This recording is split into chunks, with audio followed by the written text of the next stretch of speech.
Bueno, buen día a todos.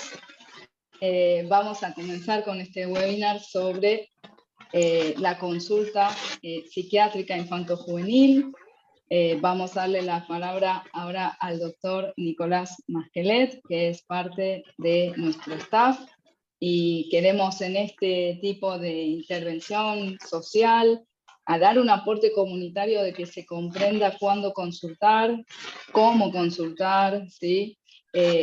Cuáles son los lineamientos que salen de una consulta de esta naturaleza y cómo hacerlo también interdisciplinario con psicología, psicopedagogía y otras profesiones de la salud mental que podrían contribuir a la evaluación diagnóstica y el tratamiento. Hay un sonidito, ¿sí? ¿Ustedes lo escuchan? ¿Alguien dejó el micrófono encendido? ¿No? Viene del audio de Nico. ¿Viene el audio de Nico? Sí. A ver. Sí. ¿Ese fue? Se fue. Ah, bien, bueno. Ahí, vamos ahí, dale. Bueno, Nico, contanos un poquito tu perfil profesional para comenzar. Ok, bueno, yo me recibí de médico en la UBA, después hice mi residencia como médico especialista en psiquiatría infanto-juvenil en el Hospital Tobar García. Después quedé ahí como médico de planta en el servicio de internación. Continué desempeñándome como médico psiquiatra infanto-juvenil en el Hospital Universitario CEMIC, en el área de pediatría y de consultorios externos. Y tuve formaciones sobre todo lo que está orientado al manejo de la farmacología en la población pediátrica, donde hice una maestría en la Universidad de Favaloro. Después también hice formaciones vinculadas a lo que tiene que ver la terapia con orientación cognitiva conductual. Y además también realicé una formación de médico especialista en psiquiatría infanto-juvenil en la Universidad de Barcelona. Roté en Madrid en un dispositivo especializado en psiquiatría infanto-juvenil en el área de internación, de hospital de día y de pacientes que estaban cursando cuestiones vinculadas a enfermedades médicas. Y también tuve una experiencia en el Hospital Garrahan de una rotación en los servicios de oncología y de neurología. Actualmente, bueno, como dijo Eli, formo parte del staff de Psicoeducar, y un poco la idea de esta charla era comentarles los criterios de derivación o cuándo nosotros pensamos que es importante o es adecuado poder evaluar a un paciente, a un niño o un adolescente con la finalidad de definir un poco realmente si eso que le está pasando tiene que ver con algo pura y exclusivamente de salud mental, o hay que pensar en alguna causa médica que lo esté provocando, o si hay que hacer una reevaluación, una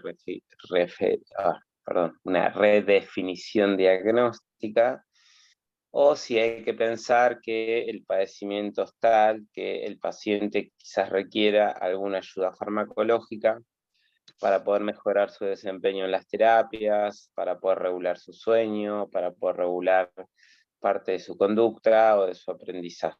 Esas serían como las tres grandes consultas. Así que bueno, dejo abierto por ahí a quieran profundizar. Sí, es central y yo, bueno, puedo contar un poquito cómo se dio. Nosotros en Psicoeducar siempre, desde hace 22 años, venimos interactuando con psiquiatras infantojuveniles y la verdad es que, bueno, el diálogo con el doctor Masquelet comenzó hace varios años a nivel, digamos, telefónico y a nivel, digamos, de colegas con el licenciado Guido Cruz, que me comentaba la apertura que tenía el doctor para para lo interdisciplinario y para poder conversar sobre los casos, que esto, la verdad es que en la historia de nuestro país, psiquiatría y psicología estaban en algunos conceptos jerárquicos, donde el psicólogo a veces no tenía la capacidad de poder dialogar abiertamente con un psiquiatra y conversar de uno a uno, ¿no? Desde las dos disciplinas.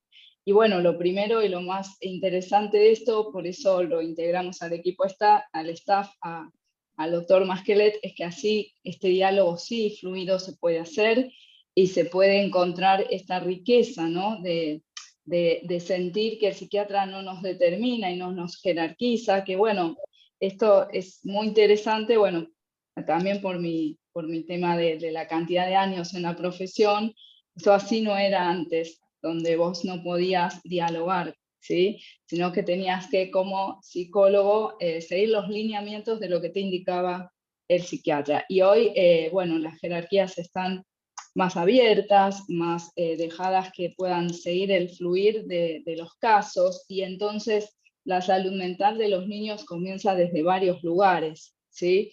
El colegio diciendo lo que pasa, la familia tomando nota de los comportamientos y de la emocionalidad del niño, los pediatras del desarrollo que también generan aportes distintos a la visión de un niño, porque esto realmente es interesante, ¿no? O sea, el psiquiatra, el pediatra hoy incluye el cuaderno, le pregunta al niño sobre los amigos, cosa que pues, yo tengo un hijo adulto que cuando era chico no nos pasaba esto en una consulta pediátrica. Consulta pediátrica era directamente medir ¿no? el cuerpo sin hablar de la emocionalidad. Y tengo un hijo adolescente en el cual, bueno, su pediatra ha sido muy diferente, ¿sí? O sea, siempre estuvo en esa palabra de preguntarle acerca de cómo le iba en el cole, cómo va la cuestión con los amigos. Entonces vemos médicos que por suerte, ¿no? Están ampliándose a la comprensión de una salud más integral, y que sabemos que esto es integral. Y en esta apertura de ver por dónde, a veces la derivación a psiquiatría la hace el pediatra, a veces la hace el psicólogo, a veces la hacen los propios padres por desgaste.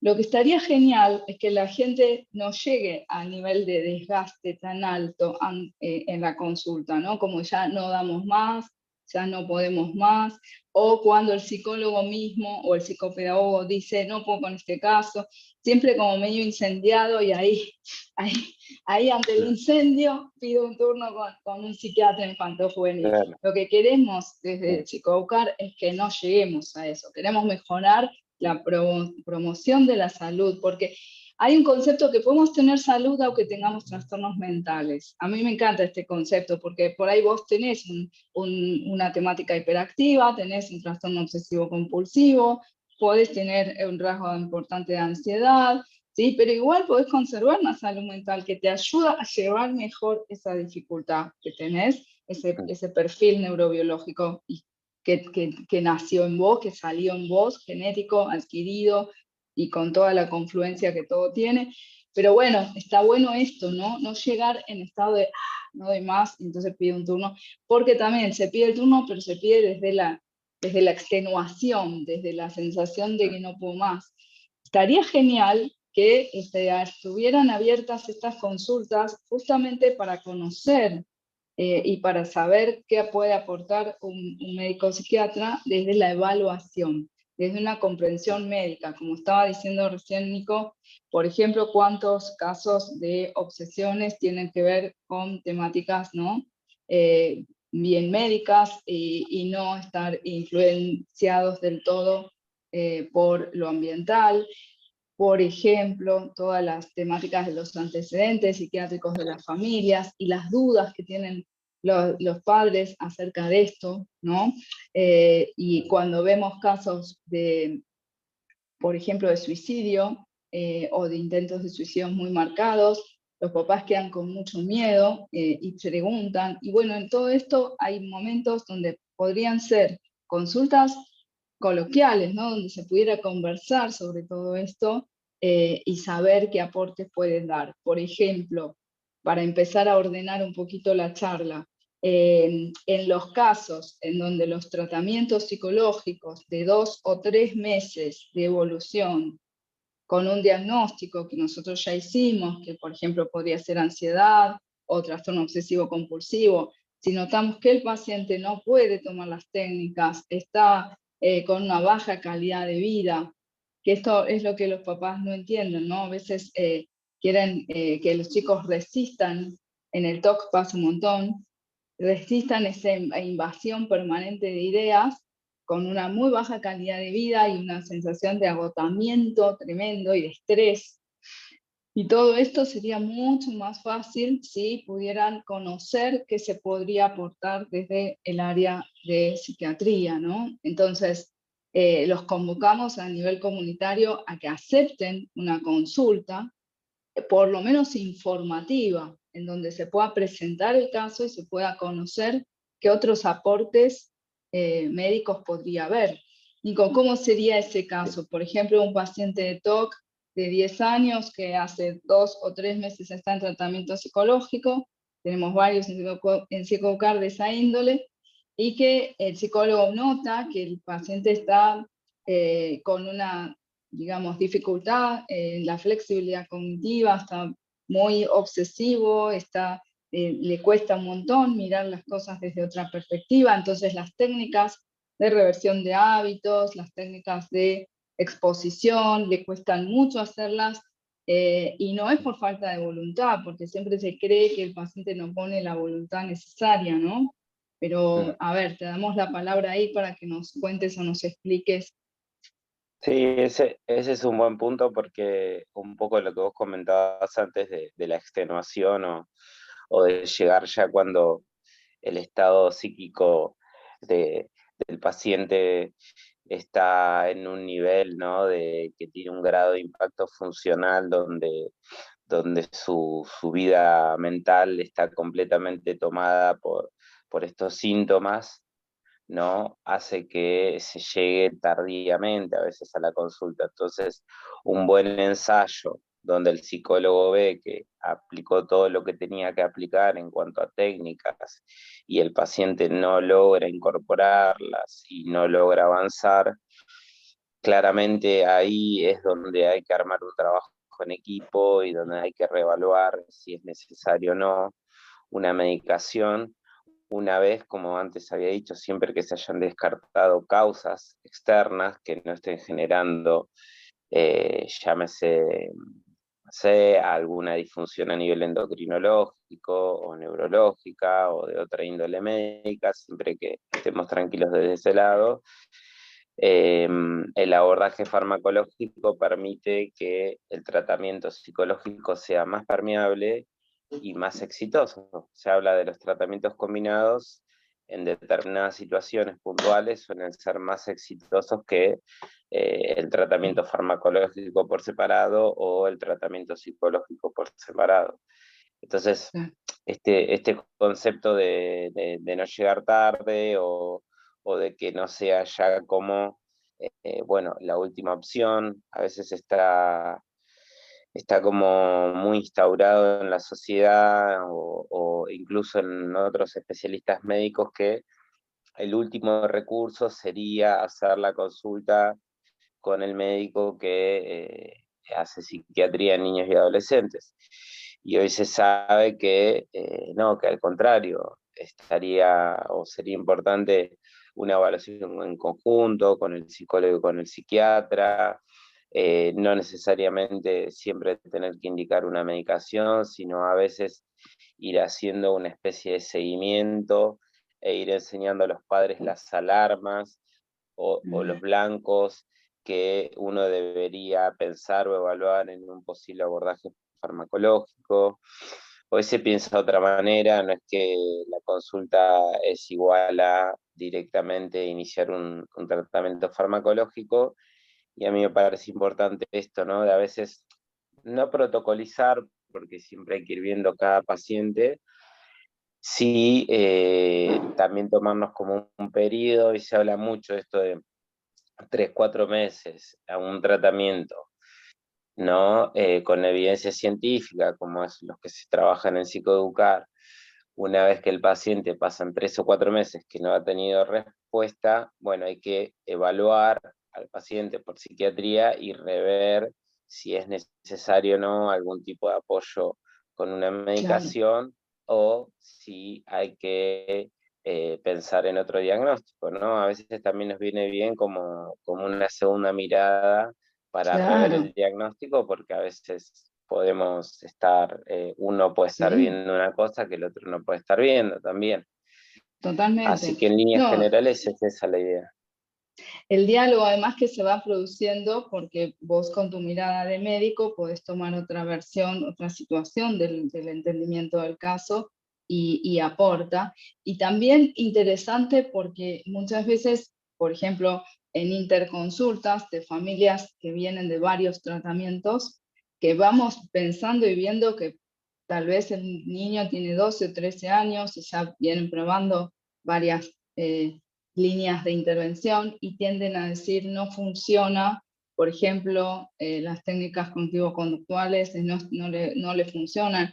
En realidad no es que no le funcionan, sino que no está dado el espacio mental para que funcionen, ¿no? O sea, esto también, y yo tengo muchas familias que, bueno, ojalá vean este video, Nico, que me gustaría que hagan alguna consulta, aunque todavía no tomen la decisión, porque hay un tema acá ya legal, ¿no? Que implica la temática de, bueno, la palabra, ¿no? Medico o acepto la medicación de mi hijo, ¿no? Las discrepancias que hay entre los padres, ¿no? Que a veces hay un papá o una mamá que les parece mejor y a otro que no, y entonces, ¿cómo hacemos? Pero yo siempre les digo, bueno, pero ¿por qué no ir conociendo un profesional e ir tomando alguna consulta, como vos decís, de seguimiento? Porque, bueno, tal vez no es el momento, pero tal vez esto evoluciona y en algún momento sea necesario, ¿sí? Por ejemplo, esto lo vemos mucho en trastornos del ánimo, en donde, bueno, con un montón de recursos que refieren a la activación conductual y a la mejora nutricional y a los cambios, digamos, de dinámica familiar, los niños que tienen un estado de ánimo depresivo y cambiante y fluctuante empiezan a mejorar, pero sabemos, o por lo menos yo por la experiencia voy intuyendo que en algún momento van a necesitar un aporte farmacológico, ¿sí?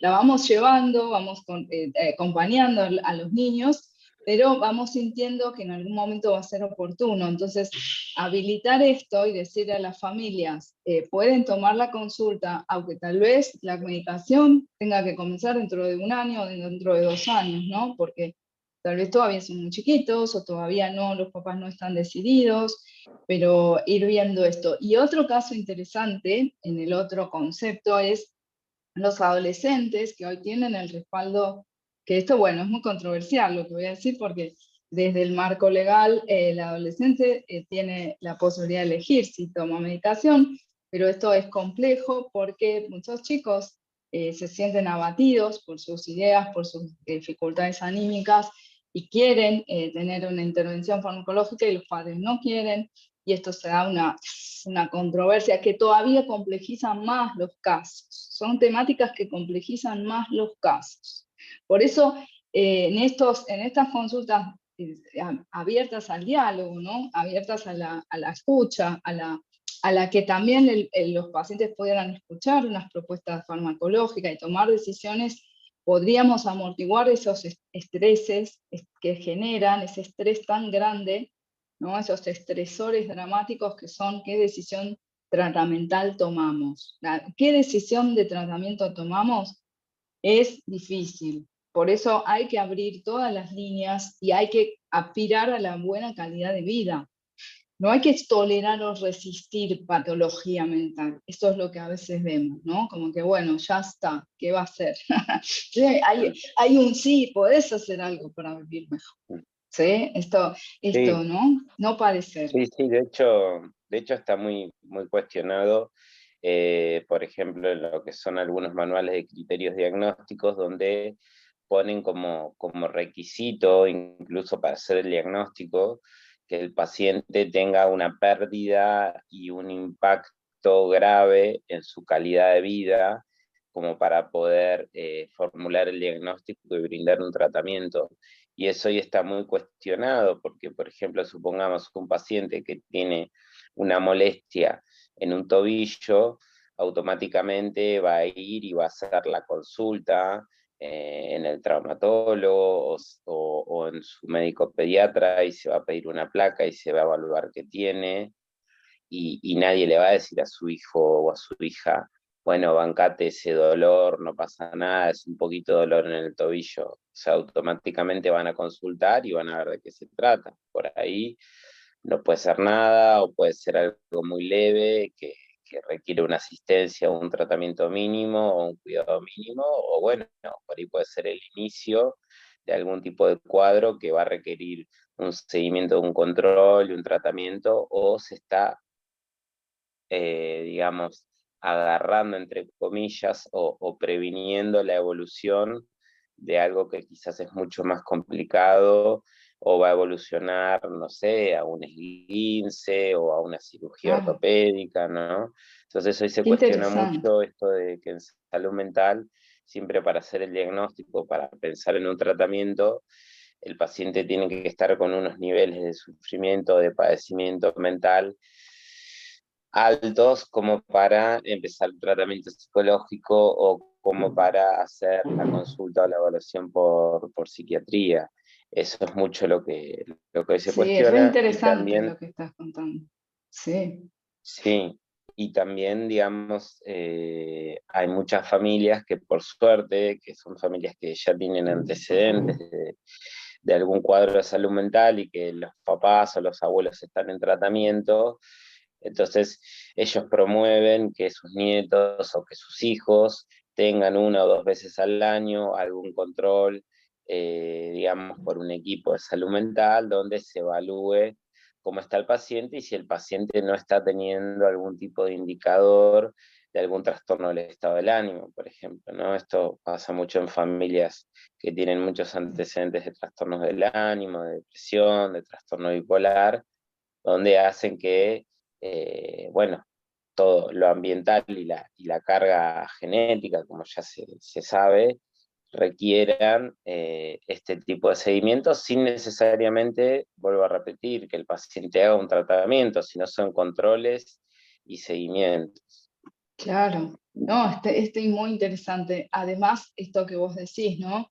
Que poco tolerantes somos a veces a la fiebre o a los pequeños malestares que pueden tener nuestros hijos, como que enseguida queremos consultar, queremos, y cuán demasiado tolerantes somos a veces con las temáticas que tienen que ver con lo psicológico.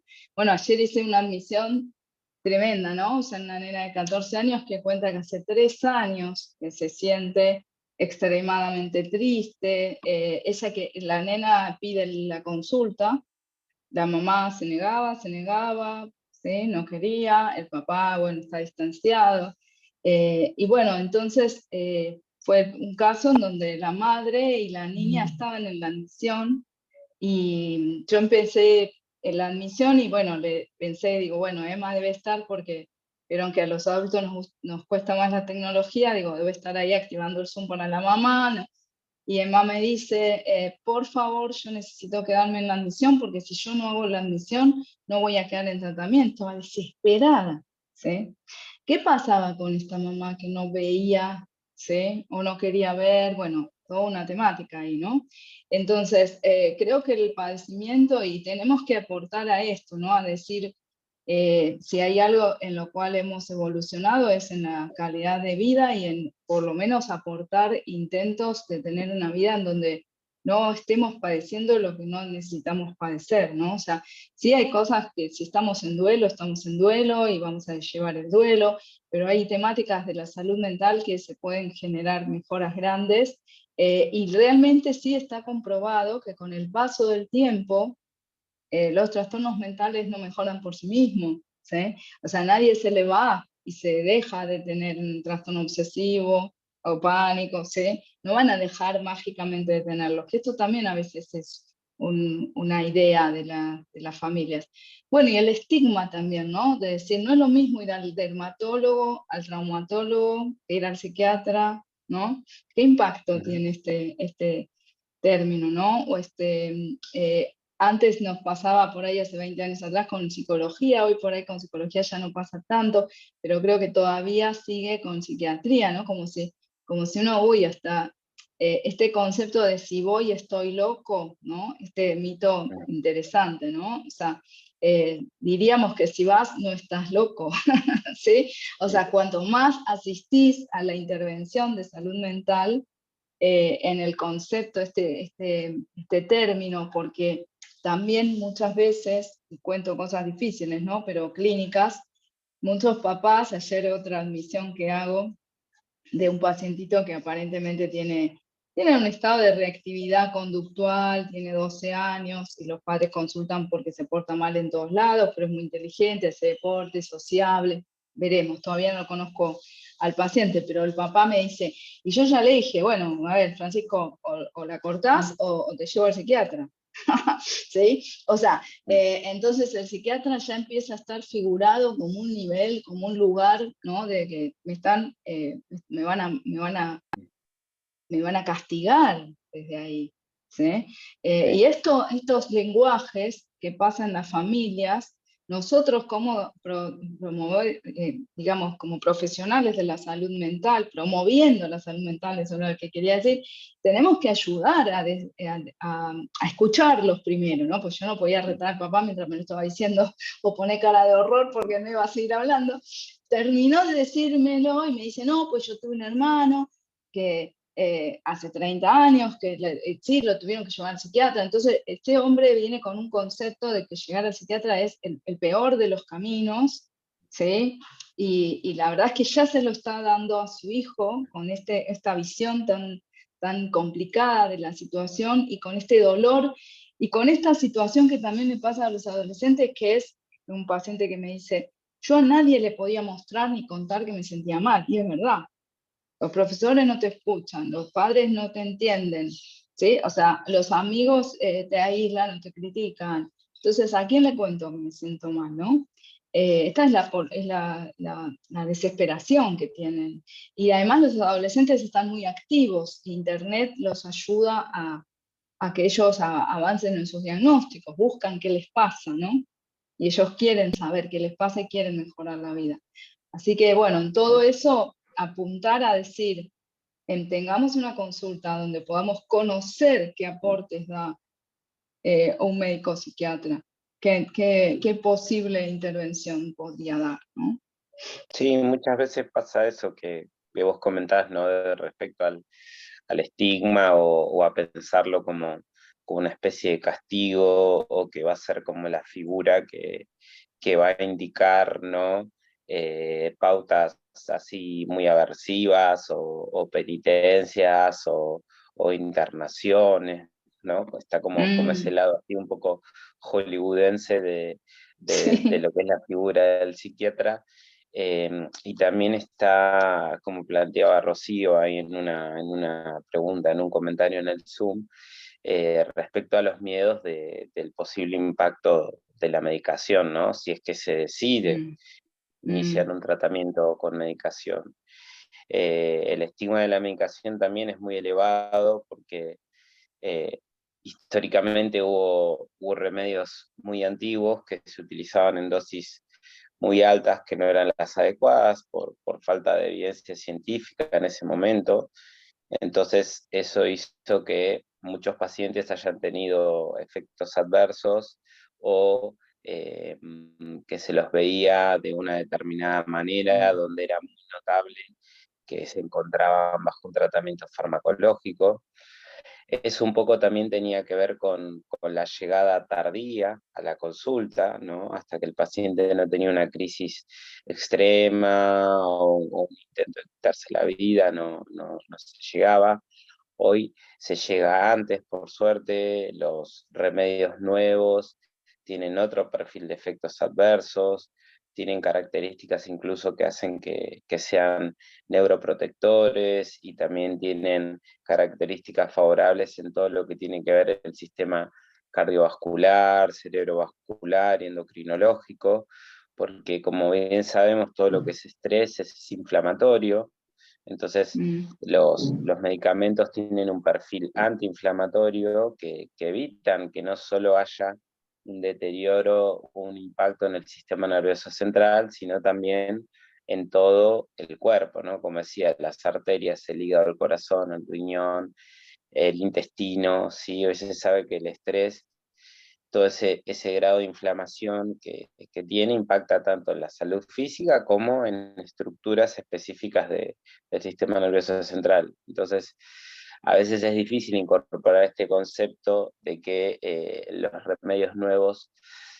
tienen este perfil beneficioso que se llama de neuroprotección.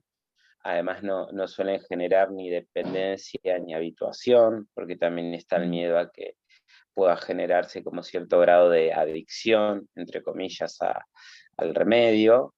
Y la idea es siempre ir armando un traje a medida con los remedios o el remedio que el paciente necesite, donde se utilice la dosis mínima y que no se, entre comillas, no se note que el paciente está tomando una medicación, es decir, no llegar a que el paciente experimente grados de sedación o no sé, o que tenga molestias gastrointestinales. Se va haciendo, vuelvo a repetir, este trabajo artesanal de traje a medida para poder bueno, llegar a este equilibrio, ¿no? Entre poder tomar una medicación, no tener efectos adversos, favorecer la neuroprotección y además todo esto que sea un engranaje más del tratamiento interdisciplinario fundamental y el diálogo en equipo.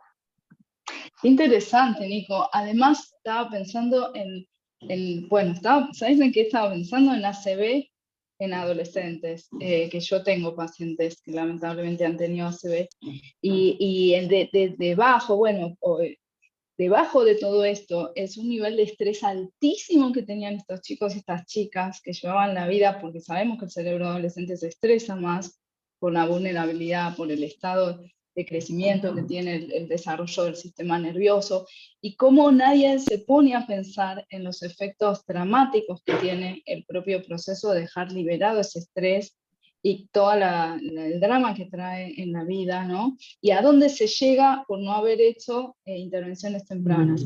Que esto también es interesante, ¿no? Porque entonces, buenas calidades de vida, porque muchos pacientes, por ejemplo, que hacen deportes o pacientes que ejecutan instrumentos. Yo tengo un paciente que me dice, pero sí, es muy obsesivo. Obviamente estamos tratando de que la obsesión se le vaya a su dedicación al violín, pero no lo logramos del todo por las ideas que tiene, las compulsiones no refieren siempre a lo musical, entonces él baja la calidad y es un chico con muy buen perfil para lo que hace y está obstruido y tiene la temática de que no quiere acceder ni él ni la familia a una consulta psiquiátrica porque tienden a creer que él va a bajar la calidad de cómo toca su instrumento, que lo hace de una manera muy, muy buena.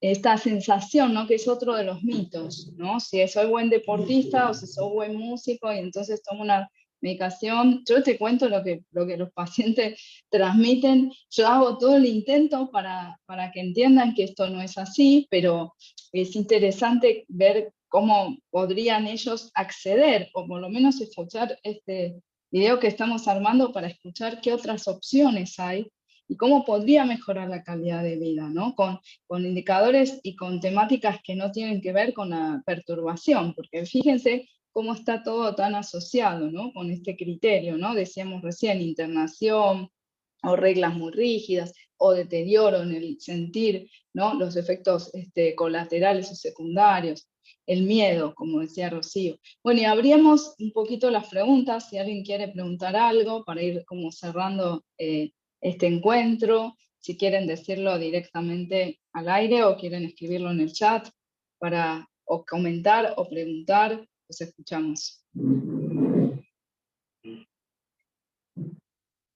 Bueno, capaz aprovecho, Nico, súper interesante todo esto, ¿no? Este trabajo multidisciplinario que se tiene, ¿no? En la intervención con las familias y los peques, seguramente En psicología muchas veces pasa que los padres cuando hacen consultas y encuentran una temática problemática, no sé, en el comportamiento o en el estado de ánimo de sus peques, como mirarlo solo a ellos, ¿no? Y seguramente también eso ocurre en psiquiatría, y a veces también esto buscando desmistificar, ¿no?, la figura del psiquiatra. ¿Cómo suelen ser las consultas de un psiquiatra con la familia, con el niño o el adolescente? Bueno, Ese primer acercamiento, si quieres compartirnos. habitualmente lo que se estila, digamos, es en los niños más pequeños, primero tener una entrevista a padres.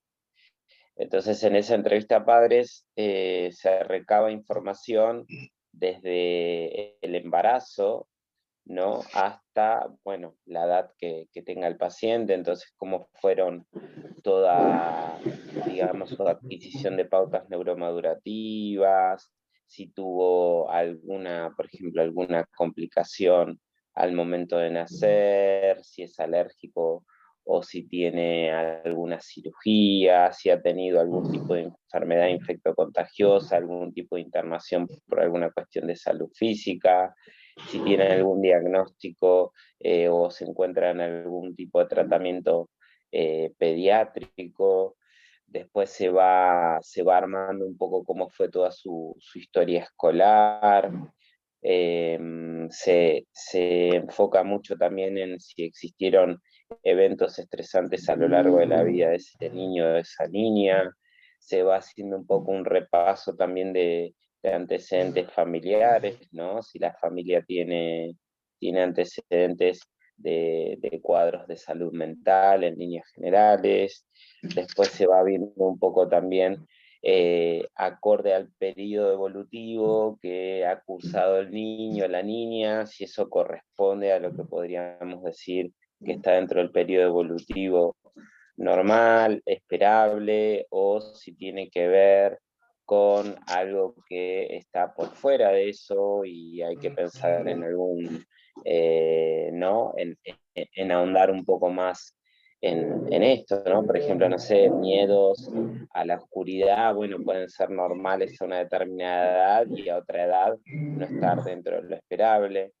Entonces se ve, es muy, muy importante lo evolutivo, ¿no? Toda la historia de esa niña o de ese niño, desde el embarazo de la madre, ¿sí?, ya sea por causas médicas, hubo pérdidas, hubo hemorragias, hasta si realmente fue un embarazo deseado, si no hubo situaciones traumáticas durante ese embarazo, hasta el momento actual del paciente.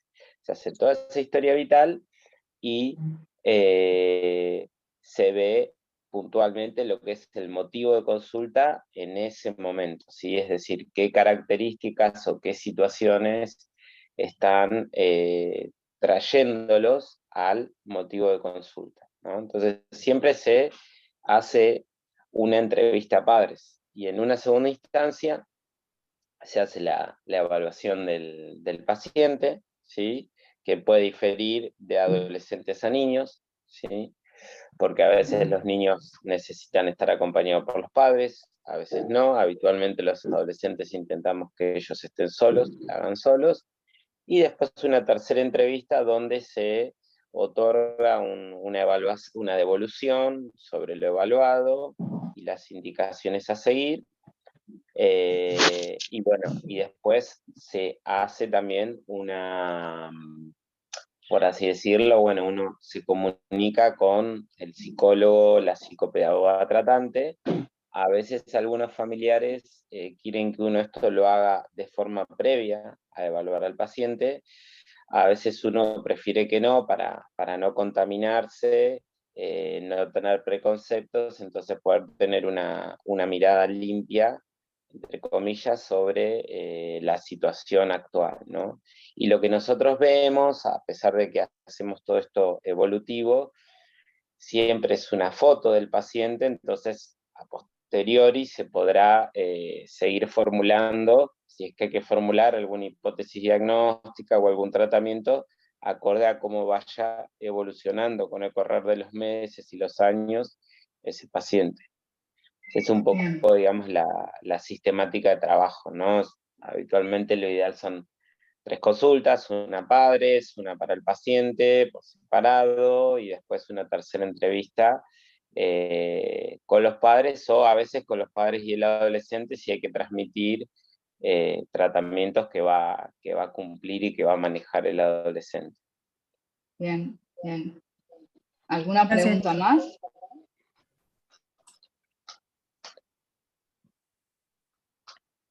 Bueno, si nadie tiene más preguntas, vamos a cerrar el espacio acá.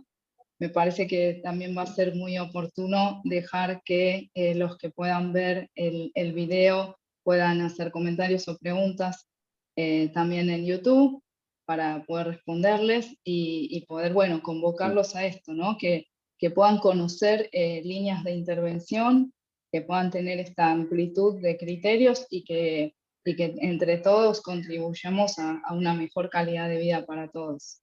Bueno, muchas gracias. Doctor Nicolás Masquelet, nos vemos. Muchas gracias a ustedes.